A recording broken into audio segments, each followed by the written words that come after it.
Hello, my name is Ben Davidson with Space Weather News, and I want to thank you for watching this third and final infomentary film we're putting out in August 2019.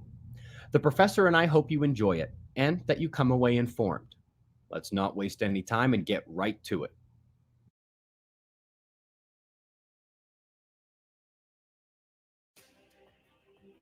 This topic is going to be difficult enough without a political discussion, so let's wipe it off the table now.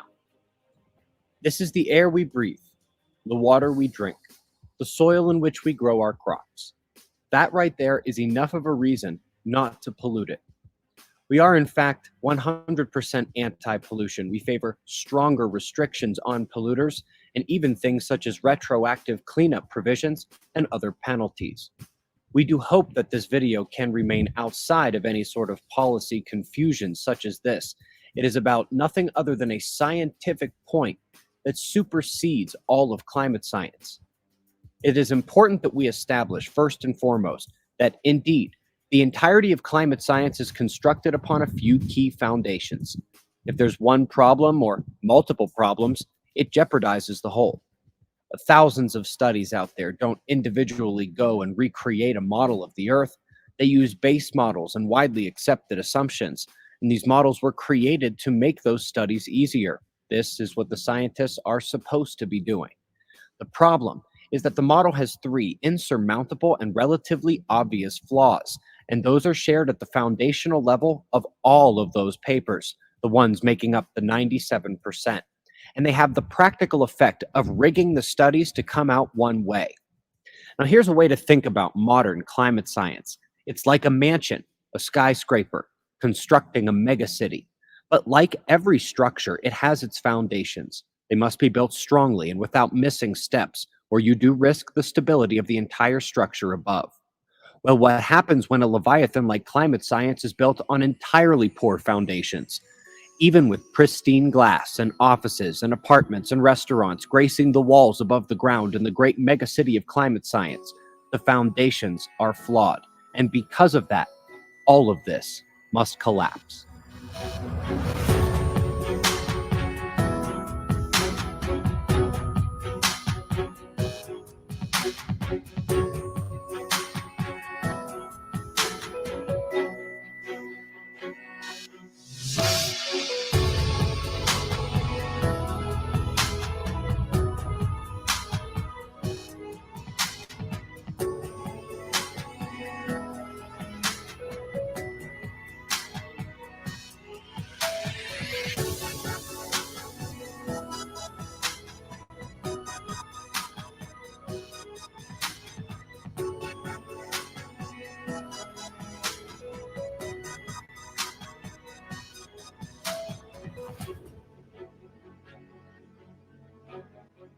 You should be skeptical of the claim as laid out. It is extreme and requires proof for an academic mind to cradle. But incredulities and skepticism aside, you should be able to grasp the simple foundational concept to which we alluded. If the foundations fail, it doesn't matter how many scientists and thousands or millions of papers stand upon them, they will all fall. I would argue that to deny this is indicative of a non-academic mind. And so under this accord, we proceed.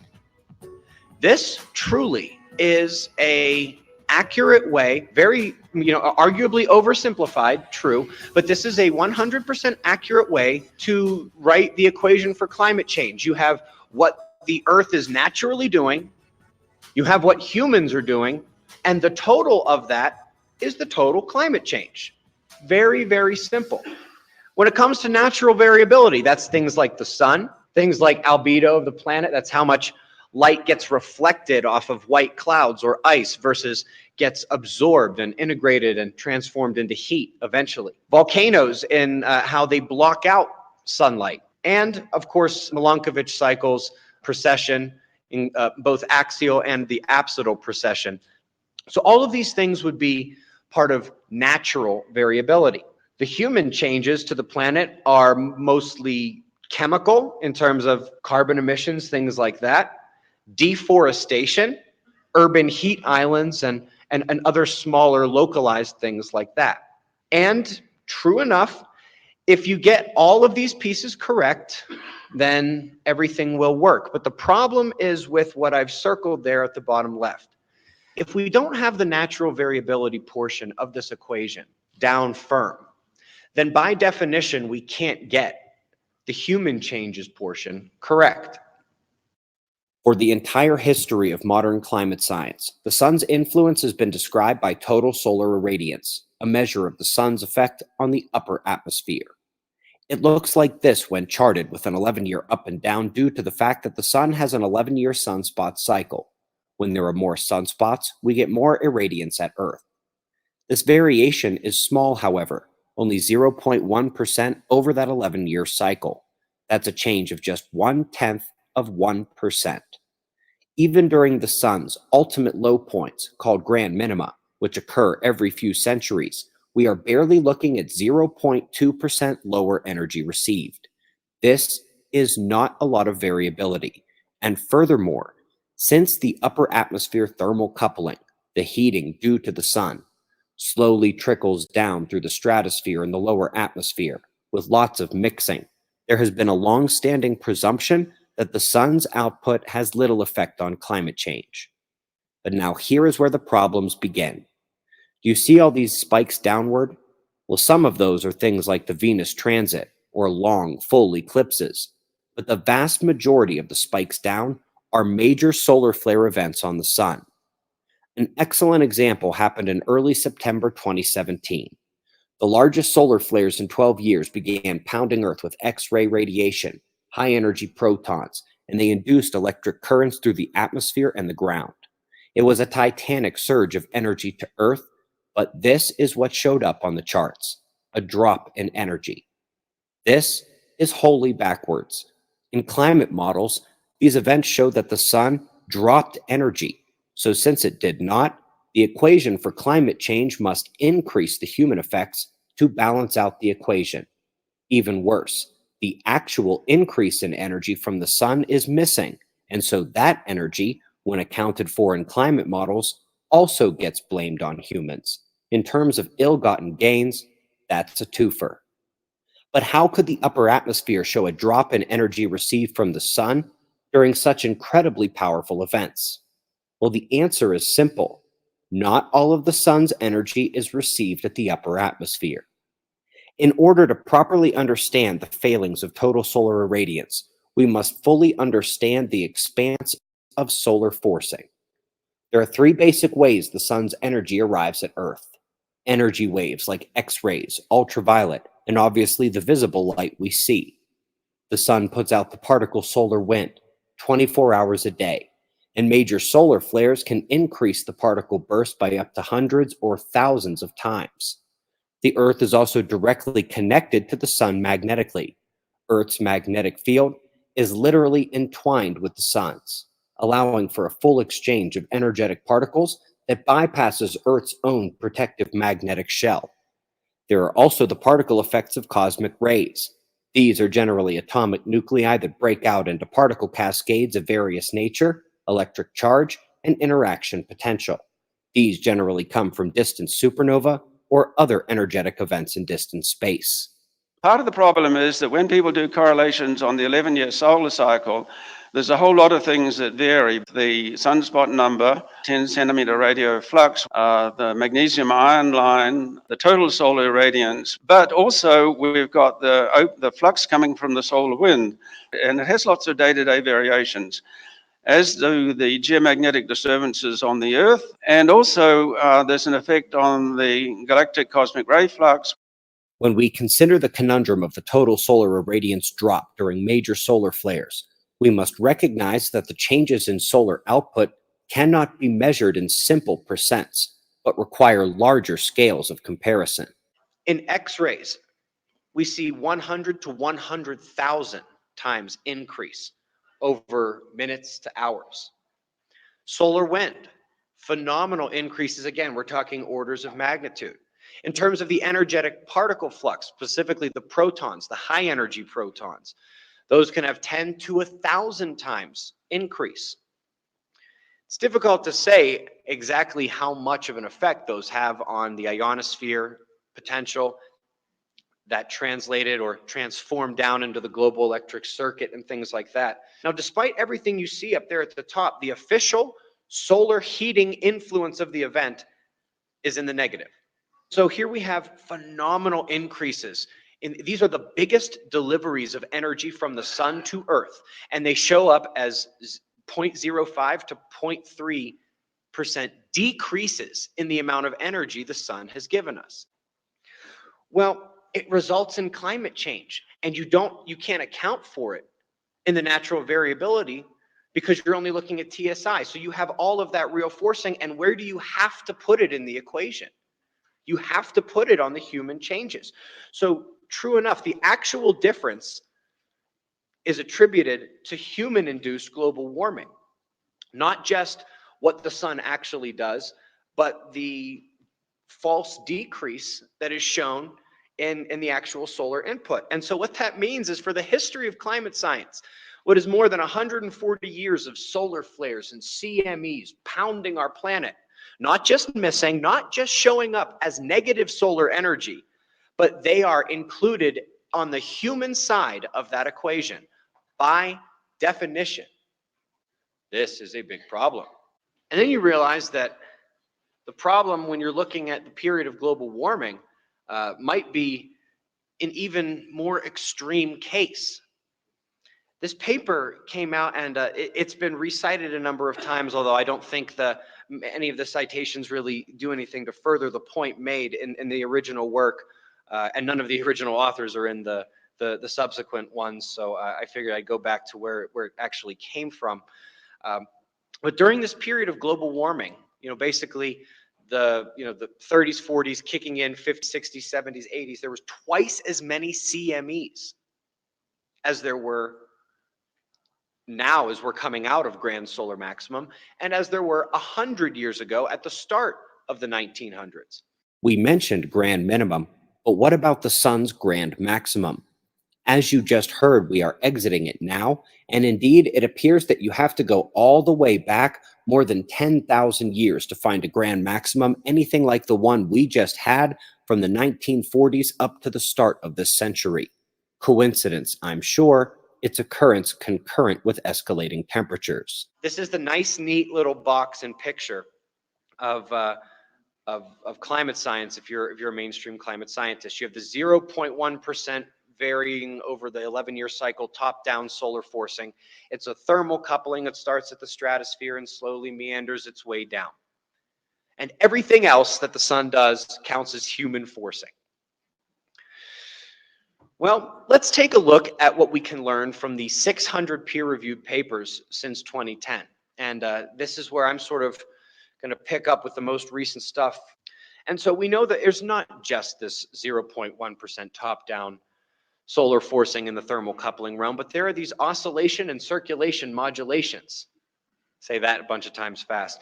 And these are also thermal couplings as well. They involve much longer term holding of that energy by the oceans and by the atmosphere, and they do involve albedo a lot more. And these are, again, our thermal couplings. These would be all the papers shipped between the sun and El Nino or La Nina, the Sun and North Atlantic Oscillation, Northern Annular Mode, Southern Annular Mode, even the quasi-biennial oscillation. Pretty much any of these you can think of, they have found these signatures of the solar cycle. But there's also this total vertical column modulation, and this is an electromagnetic coupling, and that is wholly missed by most of the models. Particles, currents, magnetic fields. These are literally thousands of times harder to model than simple thermal exchanges, and most of their effect is not found in the upper atmosphere, but throughout the atmosphere, and sometimes even the ground, which makes total solar irradiance focus on only the upper atmosphere a major problem. There is no good argument for ignoring this total vertical column modulation.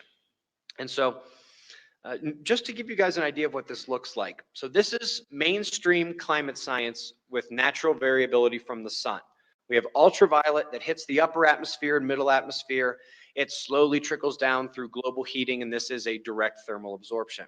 Now, that little block right there is not going to change. I've just blacked out everything else. And so I'm going to take away the black, realize that the ultraviolet portion is still going to stay there. And so this is what these 600 papers actually show us, that we have, from the cosmic rays and the sun, we have a wide, very broad picture of forcing, particle-wise, in terms of electromagnetic fields, and yes, in terms of the electromagnetic waves as well. And so running down this really quickly, over on the left side, we have the cosmic rays. When it comes to the cosmic rays, or the electromagnetic particles, you can really break these up into the super high energy cosmic nuclei that are created in supernova. Those are the ones that can actually make it down into the mantle. Those are the ones that are absorbed by the silica-rich magma. And we've now seen 3 papers on how cosmic rays trigger explosive volcanic eruptions. The majority of the cosmic rays are really just higher energy protons and some electrons, and those are mostly integrating with the magnetosphere, ionosphere, and performing those breakout cascades when they make it to the upper atmosphere.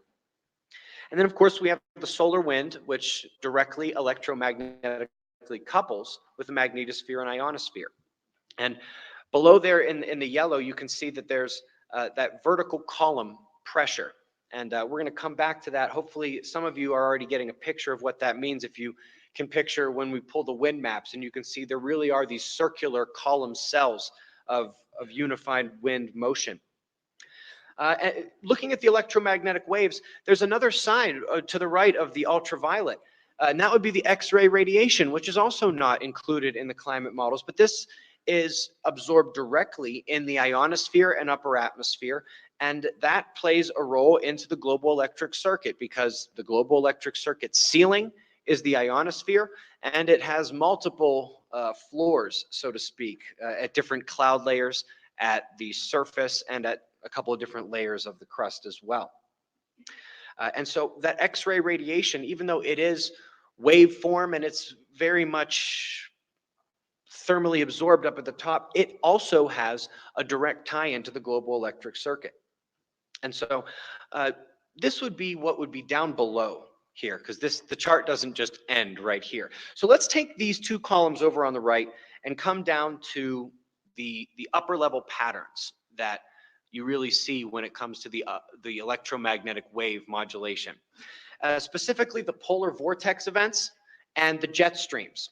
The jet streams are mostly affected by the absorption of electromagnetic frequencies, mostly X-rays. Those also affect the polar vortices, but also the particles. That would be the XPEN, protons, electrons, neutrons, things like that. And what we see, it's very, very simple. When the sun is blasting hard and giving us a lot of this energy, they're able to take in a lot of this energy. It's a positive correlation. They stay strong, they stay flat, they stay tight. So when the sun is really blasting out, the jet streams are relatively flat. The polar vortex is tight and flat up at the poles. When we lack the solar energy, we start to get this wavy jet stream, and sometimes it can actually wave too hard and lock up on itself in what they call the omega jet stream block, the omega block. And when it happens with the polar vortex, it loosens and becomes really wavy. And when it becomes too wavy, we get these polar vortex events that come down into the States and over Europe and really cause these snow and cold records to fall by the dozens, as we've seen. And of course, so high solar activity is going to mean warmer weather, less extreme weather in terms of what the jets are causing. Weak solar activity means colder events and more extreme precipitation events in terms of the jet stream blocking. That's how you get those areas where it basically just rains for days and days, and it seems like the low pressure cell is stuck there and is just spinning in place. Happened a couple of times in 2011, pretty good. So if you could take the previous cosmic ray column on the left and you could break that down, so we can actually see that there are in fact 3 sources of cosmic rays. There are the cosmic ray nuclei from the galaxy and beyond. There are the solar energetic particles, quite obviously from the sun. And then there are the relativistic electrons from Earth's own Van Allen torus. So like when we get a strong CME compressing the magnetosphere, and it's known that it pushes the Van Allen belts down into the upper atmosphere. We've seen that happen. We've detected it. That's also where the relativistic electrons, some at the same kind of energy levels as some cosmic rays, are penetrating down through the atmosphere as well. When we get high solar activity, it pushes the Hadley cells towards the polar region. This in turn pushes the subtropical jet and the polar jets towards the polar region, which is one of the reasons why, whether you're looking at the intertropical convergence zone or the jet stream divide of hot and cold air, you get more of the tropical heat spread to mid-latitudes during the high solar activity when the Hadley cells are trying to expand because they're taking in more of that energy and they're pushing everything a bit towards the poles. And the polar cells, this is really where you have to remember that there are these Birkeland sheets, and the way the European Space Agency drew that, you can't call them Birkeland currents, you have to call them Birkeland sheets. The way they basically come in layers right there around the auroral circle. These are the things that are really interacting with not only the total vertical column of pressure, but the polar cells. So you can see on the left what basically I show up in the atmosphere. And by the way, all I did was reverse the color from NASA's graph. That is NASA's graph. I just reversed the color because I think it's prettier. So we have that motion, but it's not just a motion in place. You see the arrows that are actually on the planet, how they're sort of going in a helix around the world. And so you have to think of that full 3-dimensional motion when you're thinking about this. So we have both the motion that you see on, up in the atmosphere. We also have this corkscrewing motion across the planet, and they corkscrew opposite one another, in terms of ferro, polar, and the ferro and the Hadley cells. And then in addition to these motions, we have the total vertical column of the air that's spinning like this in lows or spinning the other way coming down in the highs. I mentioned the oscillation, circulation, modulation. Another way to say that is the oscillations in the modes, the northern annular mode, southern annular mode. This one is phenomenally easy. We'll start on the right with the quasi-biennial oscillation. High solar activity, decreased effects of the QBO. Low solar activity, increased effects of the QBO. Probably not due to necessarily the sun, but its modulation of cosmic rays. The much more important part of this is there is virtually unanimous agreement among the papers that are out there that the positive / negative phase forcing of high / low solar activity on all of these oscillations, ENSO, NAO, PDO, AMO, NAM, SAM, all of them, it's direct. High solar activity is going to push it towards the positive phase. Low solar activity pushes it towards the negative phase. It is not controlling, but it is also not a coincidence either that the weak El Niños occur when there's low solar activity, and the strong El Ninos occur during high solar activity. And the opposite for the La Ninas. It's not as though the solar cycle is going to command that El Ninos stick around for 4.5, 5 years and La Nina stick around for 4.5, 5 years. Those are going to have their own oscillation. But is it a strong El Nino, a weak El Nino? Why don't you ask the sun what it's going to be? Probably knows better than a lot of statistics that we might otherwise garner here on the planet. So again, mainstream climate science, reality. So a few more notes on some of these things. 0.1% top-down thermal forcing is minimal. It is 0.1% over the solar cycle, and it is slow. The oscillation and circulation modulation is so robust that there is a very wide agreement. Not only are Dr. Tinsley's papers on the North Atlantic Oscillation convincing, but Dr. Leslie Gray's are phenomenally convincing as well. Considerable effects there, but again, those are slow and many of those lag. So for example, I think on the El Nino and La Nina, there's a 1 to 3 year lag from the peak of the sunspots or the minimum of the sunspots to when you actually see it. But when we talk about that total vertical column modulation, that electromagnetic coupling, it is strong and it is immediate. You guys might remember from the book, it was 3 times confirmed. Some of the ground readings were changing as the solar wind was changing. It is immediate, pretty much, like within minutes. Nothing, no 1 to 3 year time lag like with El Nino. No, well, if you're talking about grand solar maximum versus grand solar minimum, no potentially 30-year heat lag coming back out of the ocean. This is strong. This is immediate. It's not just cloud cover. Dr. Tinsley has some work on basically immediate pressure effects down at the ground as well. And this makes sense because it's a global electric circuit. So the history of the sun weather climate studies goes back a long, long way. And over 200 years ago, Sir William Herschel, the great astronomer, noticed that the price of wheat on the London stock market went up and down on an 11-year cycle, which was synchronized with the sun.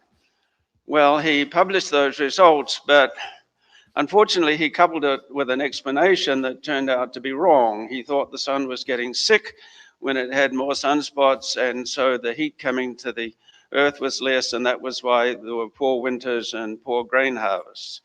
So that tells us a lesson right off that you don't really want to couple your observational basis with a theory unless you've got a good solid basis in physics and chemistry and a robust model. And unless we have a mechanism, all the skeptics are going to jump in. And Monin in 1972 said, people who talk about this produce an impression of successful experiments in autosuggestion. They're convincing themselves they've found something that's not real.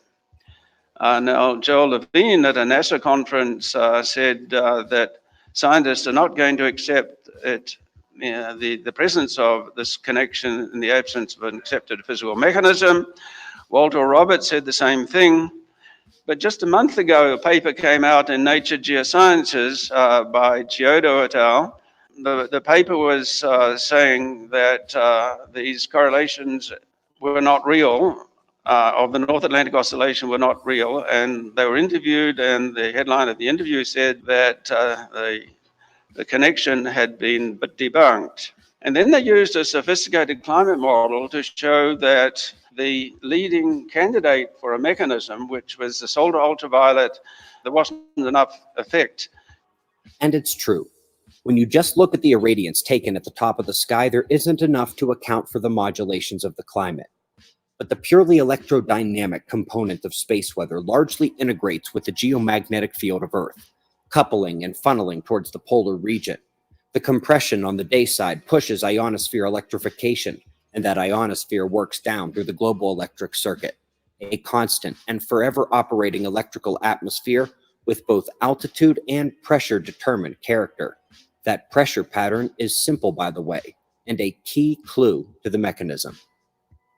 The current comes down in fair weather high pressure, goes back up in not just out of the low pressure, but all along that line that comes, one of the arms that comes out of a low pressure cell where the winds are crashing together and you basically get a line of storms.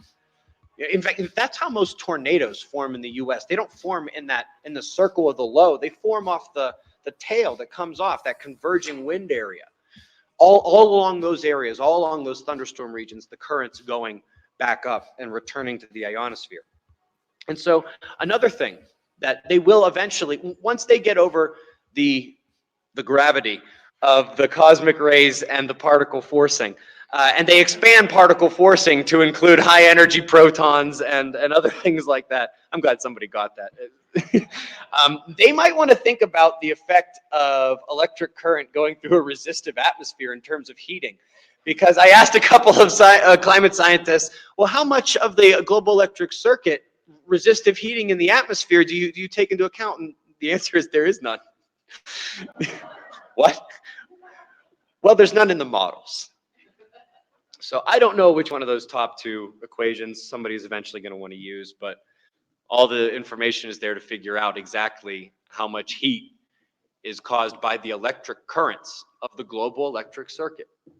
So the short-term effects seem to be consistent with some ideas that were floating around in the 1980s about atmospheric electricity connecting near Earth space environment, where space weather occurs, down through the atmosphere with the surface and with clouds. The global electric circuit has been known, well, since even before the time of Benjamin Franklin did his experiments on thunderstorms, and also in fair weather. You can fly a kite in fair weather and it'll cause electric discharge if you have a conductor coming down from the kite. And the reason is that the thunderstorms, they actually send current upwards to the ionosphere because the conductivity increases as you get higher up. So it's easier for the current to go up to the ionosphere than to go back down and around to the bottom of the thunderstorm.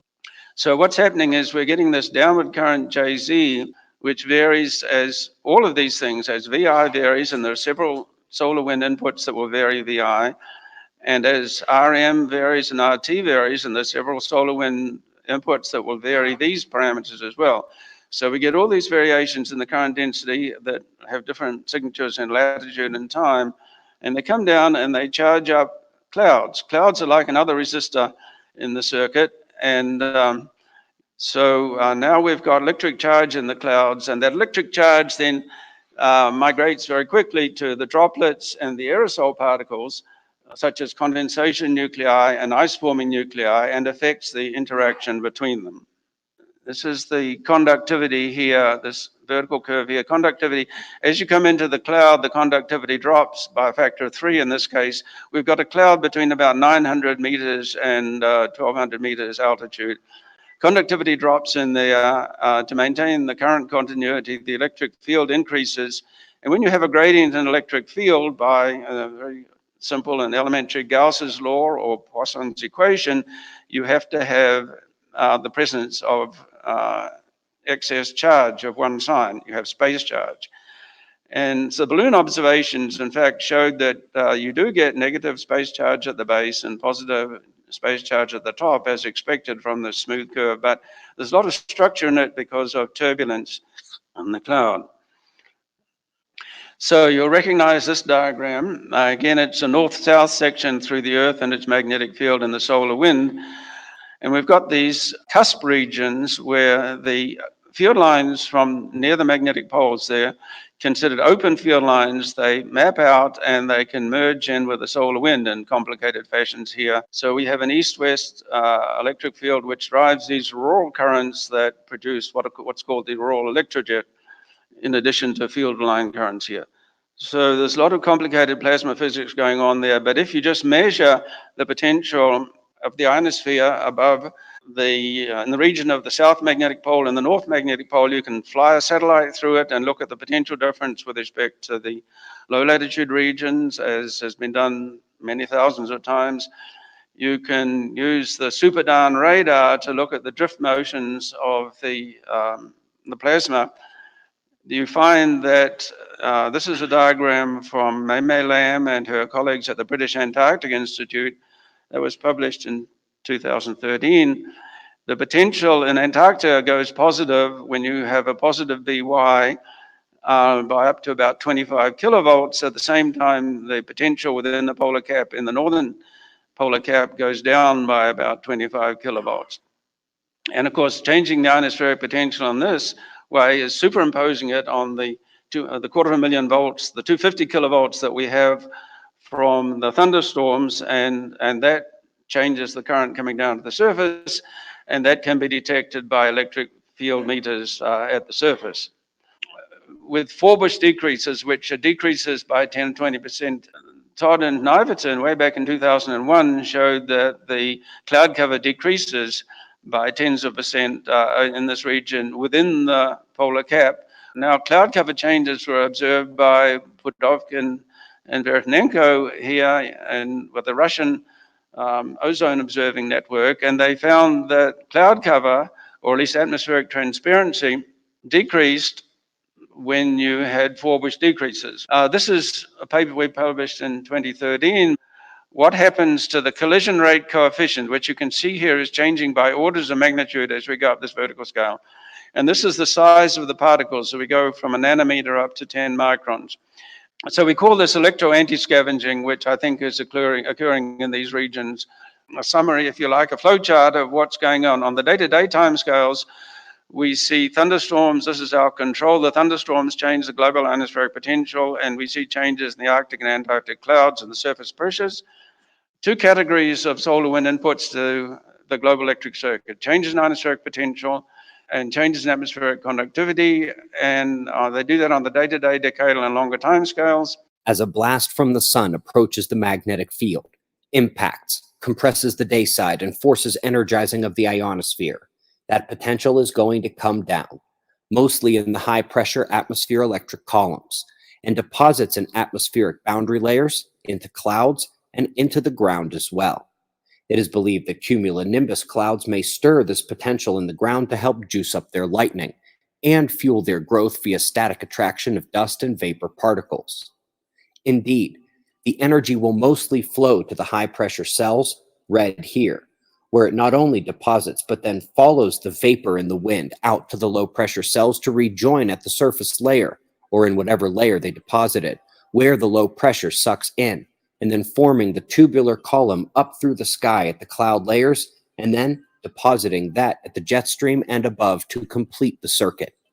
As we heard from Dr. Tinsley, and I'll just sort of quickly say it again here, there's a couple of ways that they affect clouds, and they both sort of point to more clouds, and that is the direct creation, really, of cloud condensation nuclei out of existing particles that might already be cloud condensation nuclei if you've given them enough time, but you whack them with a cosmic ray, and all of a sudden they're attracting dust and water vapor and other things that like electricity. And the other thing it does is it ionizes the ambient air if it doesn't directly hit one of those aerosols, such that that ionized air is ready to go find those aerosols, and they are attracting water vapor and they are attracting dust, just like the Swiffer sweeper works in your home. It's the same. It's basic principle between the dust and the vapor up there. And so I actually like the way Dr. Tinsley put it much better than this, but it helps particle nucleation and it helps the particle ionization up there. Following 200 papers in 5 years correlating solar activity to climate out of China and India, Princeton took a harder look at cloud cooling potential and cloud fraction data in history. Their initial proclamation that the entirety of climate science misunderstood the cloud effect didn't even mention the sun or cosmic rays.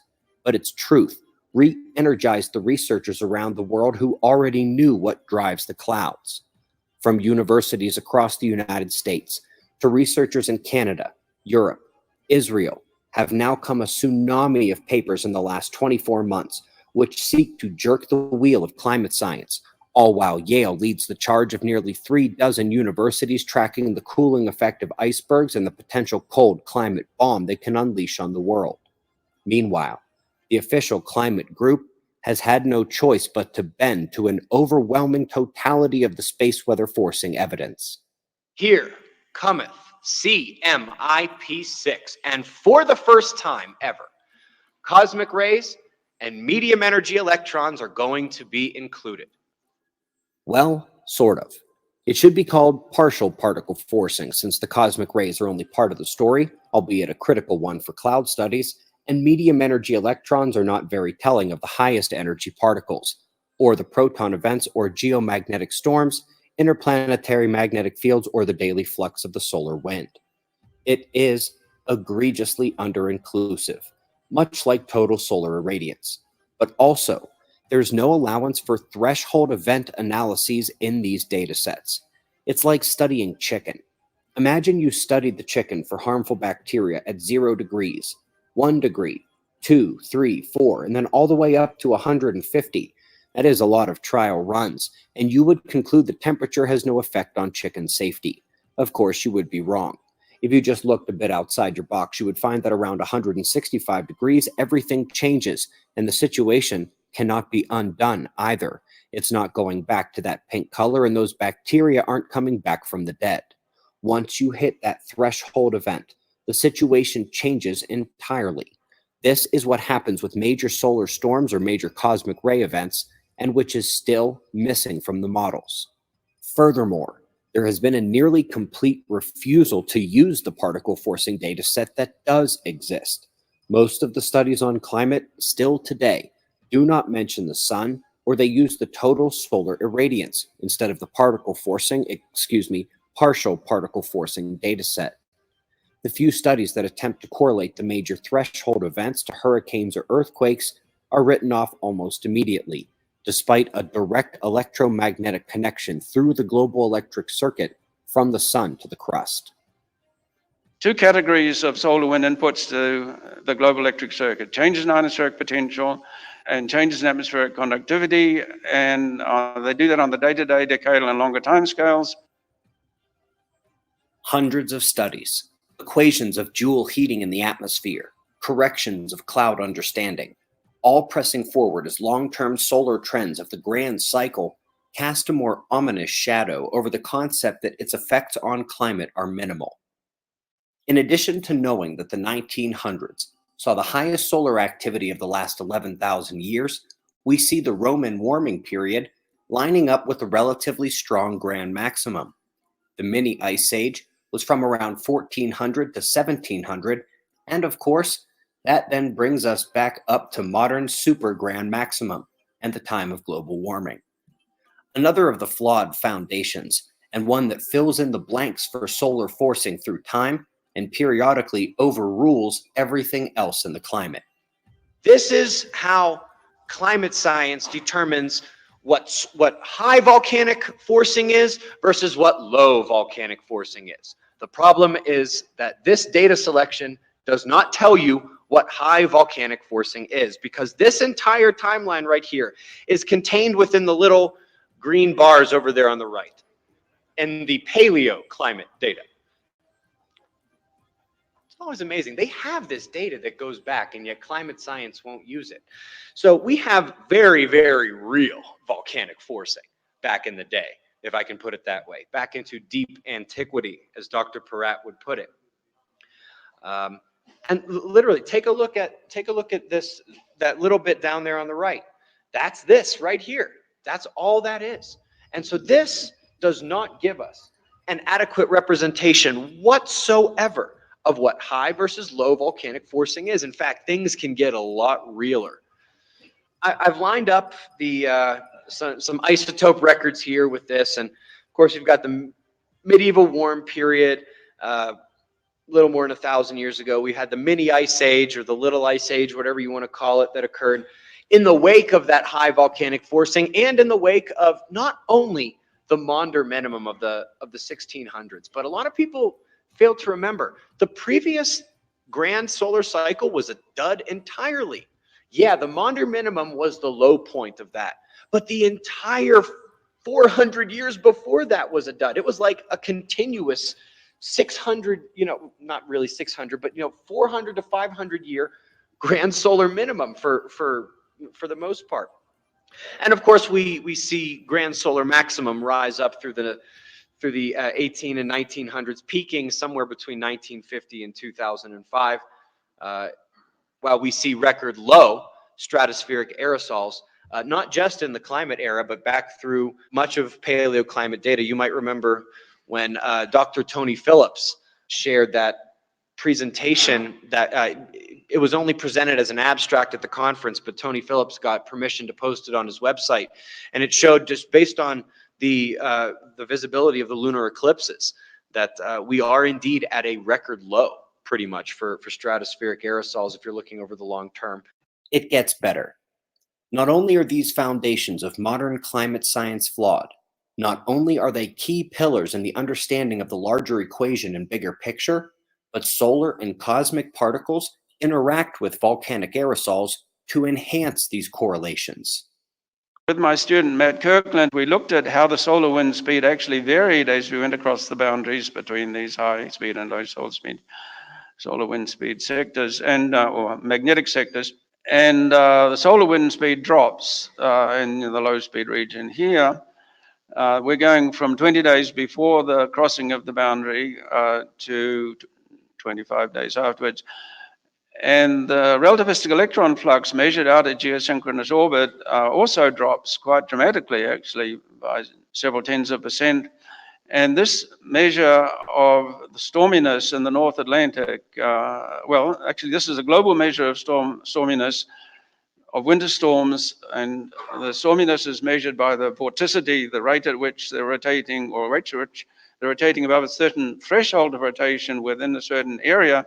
This measures the area over the total northern hemisphere that winter storms are causing high rotation rates, and that dropped too, in synchronism with a drop in relativistic electron flux. Now, these data are all for high concentration of stratospheric aerosols from Agang and Helka from 64 to 70, from El Chicon 83 to 86, and Pinatubo 92 to 94. And so let's take a look at what happens when the sun fires off and when the sun affects Earth in terms of the tropical activity. The KP8, the level 4 geomagnetic storm of this summer, was followed just days later by 6 cyclones popping up in the Pacific. And that one just to the northeast of Hawaii did not hit the requisite strength to be classified in this way, or else it would have been the first time in recorded history of there being 7 in the Pacific. As I mentioned earlier, this was also the earliest example of 3 typhoons forming in the Western Pacific. In 2013, we had an X-class flare and magnetic crochet, very rare event. This is when the solar flare is so powerful that strong electric currents actually get surged through Earth's atmosphere. Now, this happens when the CME impacts Earth. The auroral electrojet starts firing up with the northern lights, and that induces currents. And just days later, we have Typhoon Haiyan. Now, when you talk about the typhoon records that are the big boys, you know, strongest storm, lowest pressure, fastest winds, largest area, every single one of those big time typhoon records are held by either Haiyan or Typhoon Tip, which occurred in October at the exact peak of sunspot activity back in 1979. And although we don't know what the flaring was like, we have some idea of what the auroras were like. We can say definitively that for the year 1979, statistically, the greatest chances for significant space weather occurred at the exact time Typhoon Tip formed. So, can you guys all see the timestamp down there? Is that sticking out to you guys at all? So we had very, very quiet space weather actually for days and days and days. And then all of a sudden, the sun woke up like crazy. A ton of CMEs. Now, none of them were coming at Earth, but these were the type of tight, coiled CMEs that you often see really perturbing the inner heliosphere. And of course, this occurred, as I heard somebody say, exactly at the start of Hurricane Katrina. And it ended right about the time it hit its peak strength. The last time we had an X10 solar flare or higher was just a few days after that event that caused Katrina, and that was an X-17. And the mid-month storm outbreak was the very last time before this summer that we had 5 Pacific cyclones at the exact same time, a very significant outbreak. The last time we had a near major solar flare was an X9 in 2006. We had the Hanukkah Eve cyclone strike Washington. If anybody's familiar with that, it was one of the strongest storms to ever hit the state of Washington. And to set a rain record in Seattle is no small feat, I have to tell you. Interestingly, that sort of very odd track that Hanukkah Eve storm took is very similar to Oho, which formed at the exact same time as Joaquin and the Metacane. And this is what Dr. Uyen mentioned, and it took a track that was very, very similar to the Hanukkah Eve storm. It hit the Canadian coastline a bit further north, but it's very interesting to see 2 very rare storms. And this late in the season, you don't see a Pacific hurricane swing up and go at BC like that, British Columbia. And we've seen it twice immediately after significant solar events. Hurricane Sandy. This was about the only solar uptick for about a month before or after Hurricane Sandy. And it just sort of came and went in the period of a week, where out of nowhere we jumped up from B and C class flares up to M and X class solar flares, including a very large coronal mass ejection, which was not aimed at Earth, but as we've learned, they don't have to be aimed at Earth to perturb us. And that was, of course, when Hurricane Sandy sort of came up and did its thing, and it was the largest Atlantic storm ever by gale diameter. So let's come back to this. And I was speculating that the melted power line and the electrical explosion just a few miles away in Washington state, along with the transformer fire in India, were very good candidates for space weather-induced disruptions on the ground. Now, wouldn't it be great if we didn't have to speculate, if the atmosphere could give us a hint, anything to tell us that, hey, wait a minute, yes, there is a disruption in that particular part of the world, Washington state and India.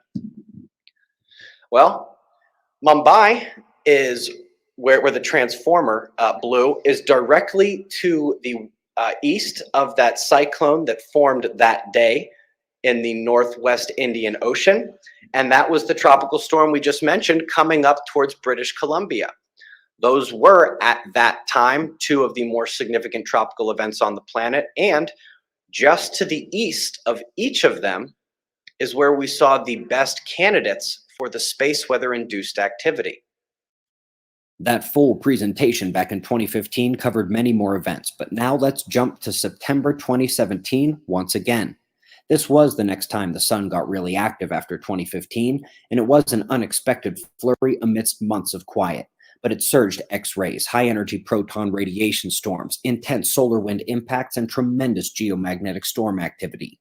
When the first sunspot appeared, Hurricane Harvey ran ashore in Texas, and by the time the major flares were occurring, the hurricanes were surging as well. Irma, Maria, Puerto Rico devastated. Panhandle and Georgia hit hard. It was the last great solar uptick we have had, and in 2019 thus far, the sun has been tremendously inactive, but it is showing signs of coming back to life for another sunspot cycle maximum set to gear up in the next few months. Now, while we seek here to address the foundations underlying the thousands of climate studies, there are already a considerable contingent of those who cry foul at those climate studies themselves, from the rigged models to grant fund baiting and blatant data tampering, whistleblowers from inside the government. And there are a number of key websites to track during this true shift in what is nothing short of a political science. And now back to that science, because up next, a paradox, a seemingly backwards truth that has been demonstrated in numerous studies the last few years, and which was crazily depicted over a 4-day span in the movie The Day After Tomorrow. To keep it simple, when the ice is locked at the poles, we have proper ocean salinity and temperate climate in mid and low latitudes. But when that ice begins to melt, it freshens the oceans and cools them. Since the poles receive no sunlight in winter, the region gains new ice only to amplify the same cooling and freshening processes the next spring. And as the glaciers melt and slide into the sea, and as the icebergs break off, tremendous amounts of that cold, fresh water not only surround the polar region, gearing up for a major freeze event that overcomes the spring with its sunlight reflection, called albedo, but they are distributed throughout the globe as well. While this helps alleviate any acidity problems that crop up in the oceans, it does not help support the salinity and temperature picture required by the mainstream narrative. This is another threshold event, when the oceans are so chilled and desalinated that they are unable to sustain their phase in winter, unable to support the global oceanic circulation, and they freeze to incredible latitudes, causing extreme albedo in the spring and extra cool freshwater melt in the summer. At this threshold event, kinetic energy and chemistry work to change the reflectivity profile and water phase preference of the planet, which it has a very easy way of correcting. The cold is not hard to trigger, and once it is here, it is hard to break. The Earth is not usually a temperate planet with tropical equatorial zones, at least not anymore. Long after when we think the dinosaurs died, something set in an approximately 100,000 year cycle, where the most important numbers compare the interglacial warm periods to the glacial areas, which last for a much longer time. We are currently in an interglacial with nice warm temperatures. We are very much towards the longer end of time within it when we look at how long we've spent in past ones, and sooner or later, the Earth is going to throw more than a 10-degree drop in temperature across the planet, with high latitude regions seeing 20 to 30-degree drops in temperature. This is compared to the maximum global warming seen thus far of about 1 degree during the current record-strong El Niño year. The simple fact of the matter is that we only get so much time with the planet like this, and then we're heading back into an ice age. As I said at the beginning, we need to stop pollution, and the number one reason is that this is the air we breathe, the water we drink, and the soil in which we grow our food. We cannot poison them. But we must also not ignore the flaws in the foundations of the entirety of climate science. No existing study is immune to these flaws, not one, and it's because they all did what they were supposed to do, use the best assumptions and guesses and models available at the time. It's just that they are demonstrably wrong. They misrepresent a 1 degree increase in temperature, while 10 times the cold fury is arguably overdue for our planet. The sun was at an 11,000 year peak for that 1 degree of warming, and volcanic cooling at record low. The sun is due for a grand minimum this century. Earth's magnetic field is enduring a long-term weakening event, both of which mean more cosmic ray cloud forcing, more cooling of the planet, and all with the 100,000 year ice age cycle staring at us from history, seeing the world currently looking the other way, watching as the sun prepares for a restful beginning of another grand cycle, and she whispers to herself, "It's almost time."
The number of publications varies with the level of respectability given to the field, which, as you can see, goes up and down.